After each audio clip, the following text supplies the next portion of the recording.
Pertanyaan sekarang, saya yakin Tuhan saya Allah, tapi Allah nggak kelihatan. Ada alasan tidak kenapa Allah nggak kelihatan? Ada alasannya.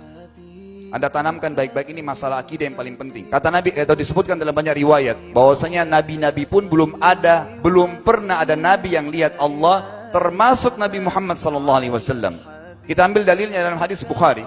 Waktu Nabi SAW pulang dari Isra Mi'raj, jemaah sekalian, Aisyah bertanya radhiyallahu anha, berkata, istri beliau, ya Rasulullah, hal tara rabbak? Apakah anda waktu Mi'raj ke langit, terima perintah sholat, sempat lihat Tuhan anda enggak? Lihat enggak Allah itu bagaimana?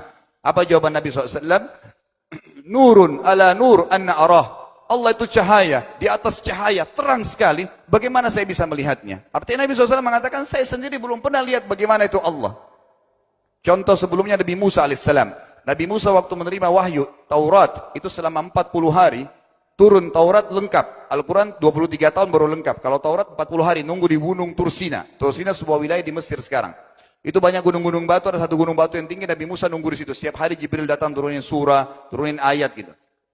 Setelah berlalu 37 hari dari 40 hari menunggu Taurat turun, Nabi Musa alaihissalam tiba-tiba bertanya kepada Allah, mengatakan begini dalam Al-Quran, A'udzubillahi minasyaitonir rajim, Rabbi arini anzur ilaik.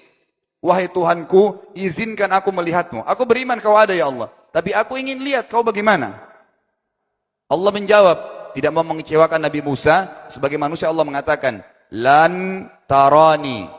Perlu anda tahu dalam bahasa Arab jemaah sekalian ada 3 kosakata la, tidak yang berarti tidak. Ada la biasa artinya tidak, ada lam dengan mim, lam artinya tidak pernah, ada lam dengan nun, lan artinya tidak akan pernah. Allah mengatakan apa? Lan tarani, kau tidak akan mampu melihatku hai Musa. Tapi Allah nggak mau kecewain Musa. Ternyata Musa selama 37 hari jemaah sekalian kagum-kagum melihat gunung-gunung batu di situ. Pergantian siang malam, burung-burung yang terbang, air yang mengalir di lereng-lereng gunung. Lalu dia mengatakan, Allah mengatakan apa? Walakin unzur ilal jabal, fa in istaqarra makanahu fasawfa tarani. Coba kamu lihat gunung-gunung batu di sekitarmu hai Musa. Kalau mereka bisa menampung kedatanganku, kata Allah, kau akan bisa melihatku. Apa yang terjadi? Allah lanjutkan. Falamma tajalla rabbuhu lil jabal. Waktu Allah baru niat mau datang, belum datang, ja'alahu dakka. Semua gunung batu itu hancur lebur, tidak mampu menampung kedatangan Allah. Wa kharra Musa sa'iqa. Lalu Musa pingsan tiba-tiba. Waktu Nabi Musa bangun, langsung ucapkan kalimat, amantu billah. Saya beriman pada Allah.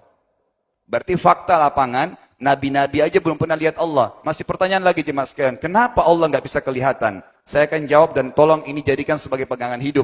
Ini landasan akidah kita. Kata para ulama, karena anda kalau sholat, anda mengucapkan satu kalimat yang merupakan jawabannya. Allahu Akbar. Allah Maha Besar. Akbar adalah siga mubalaghah dalam Islam. Sesuatu yang melampaui batas. Maha Besar. Kita terangkan.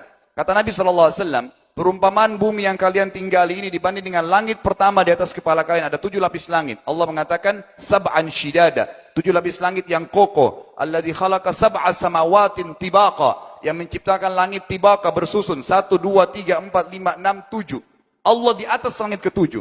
Kata Nabi SAW, perumpamaan bumi yang kalian tinggalin dibanding dengan langit pertama di atas kepala kalian, ibaratnya seperti cincin yang dibuang di padang pasir. Jadi kita tidak akan pernah bisa melihat ujungnya langit karena kita sangat kecil, dan ini terbukti secara fakta. Apakah anda sudah tahu bahwasanya miliaran bintang-bintang yang ada di atas kepala anda yang jaraknya sekian miliar tahun dari bumi dan sekian miliar tahun lebih besar daripada bumi, sekian miliar kali lebih besar daripada bumi, itu semua berada di bawah langit pertama. Manusia tidak akan pernah bisa memegang langit ini dengan telapak tangannya karena dari sini saja ke Pluto jaraknya 270 tahun. Nggak bakal bisa ada astronot dikirim kena mati di tengah jalan. Jaraknya jauh sekali bintang-bintang dan semua berada di bawah langit pertama.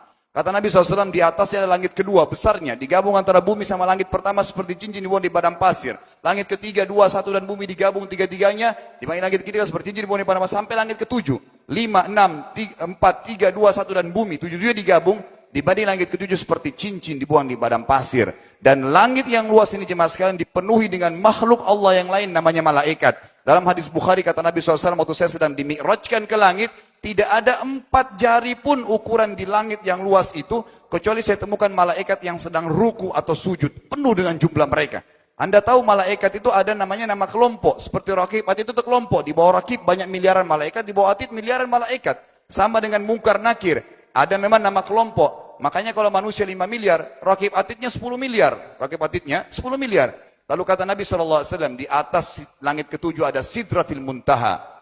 Besarnya digabung antara 7 lapis langit dan bumi. 8 hanya seperti cincin di bawah di padang pasir. Di atas Sidratil Muntaha ada sebuah lautan yang Allah ciptakan. Lautan itu besarnya digabung antara Sidratil Muntaha. 7 lapis langit dan bumi. 8, 9-9-nya seperti cincin dibuang di padang pasir.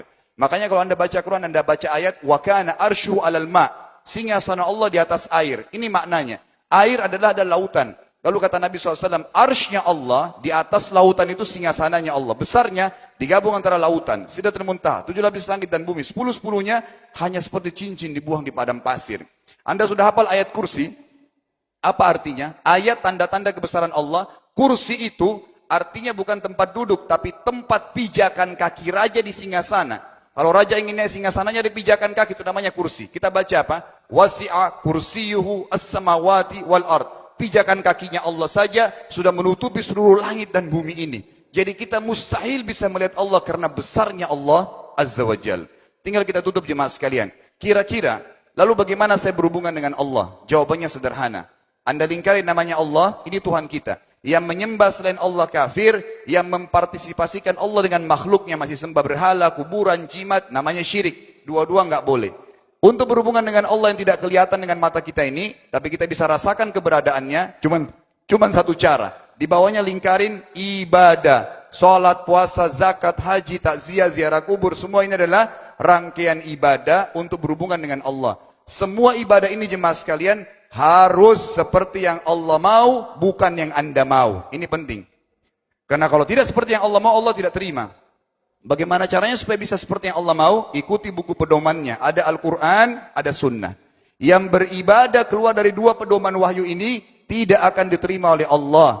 Seperti Anda kalau kerja di perusahaan, pimpinan perusahaan kasih peraturan. Senin pakai baju kuning, Selasa baju hijau, Rabu pakai baju hitam. Datang jam 7, keluar jam 5 sore. Ternyata Anda tidak. Hari Senin Anda pakai baju yang hari Rabu, datangnya jam 9, keluar jam 2 siang, dikeluarkan oleh pimpinan atasannya. Itu baru peraturan manusia. Bagaimana dengan peraturan Allah Azza wa Jal? Maka kita simpulkan semua jemaah sekalian adalah, yakinlah Tuhan Anda Allah ada, satu-satunya Tuhan. Kalau Anda sedang sakit, yang ciptakan Anda Allah, yang ciptakan penyakit Allah, yang menciptakan kesembuhannya Allah. Kalau kita sedang musibah sama, kalau kita sudah senang juga sama. Semoga Allah SWT menjadikan kita orang-orang yang senantiasa beriman padanya, dan juga selalu bertumbuh dalam keimanan tersebut, serta mengikuti syariat dan hukumnya.